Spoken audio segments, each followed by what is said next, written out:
தாளாசனம்.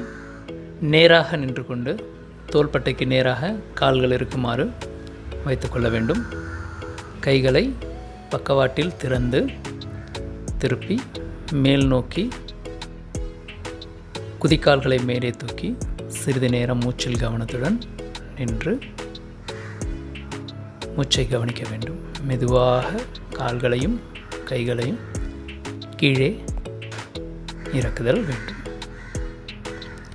இதனால் உடல் முழுவதும் இரத்த ஓட்டம் சீராகும். உட்கட்டாசனம். இது தாளாசனத்திற்கு மாற்று ஆசனமாக செய்தல் வேண்டும்.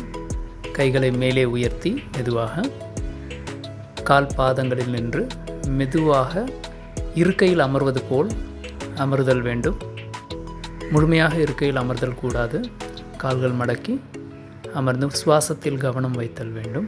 மெதுவாக இப்பொழுது கால்களை உயர்த்தி கைகளை திறந்து மூச்சை வெளியே விட்டுக்கொண்டே கைகளை கீழே இறக்குதல் வேண்டும்.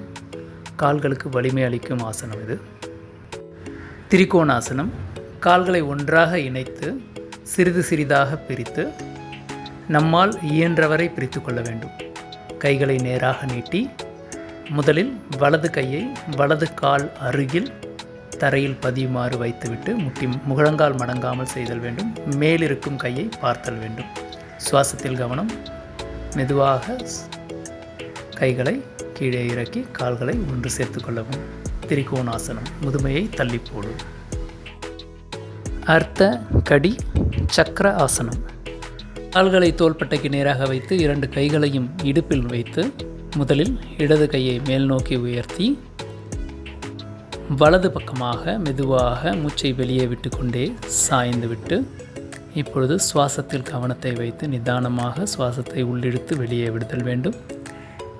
சுவாசத்தை இழுத்துக்கொண்டே மெதுவாக மீண்டும் கைகளை கீழே இறக்கி இதே ஆசனத்தை இப்பொழுது கைகளை மாற்றி மெதுவாக சுவாசத்தை வெளியே விட்டுக்கொண்டே மறுபக்கமும் செய்தல் வேண்டும். இயல்பான சுவாசத்தில் கவனம். இப்பொழுது மெதுவாக சுவாசத்தை உள்ளே இழுத்துக்கொண்டே நிமிர்தல். கைகளை கீழே இறக்க வேண்டும். இயல்பாக செய்தல் வேண்டும். இடுப்பு தசைகளை உறுதியாக்கும்.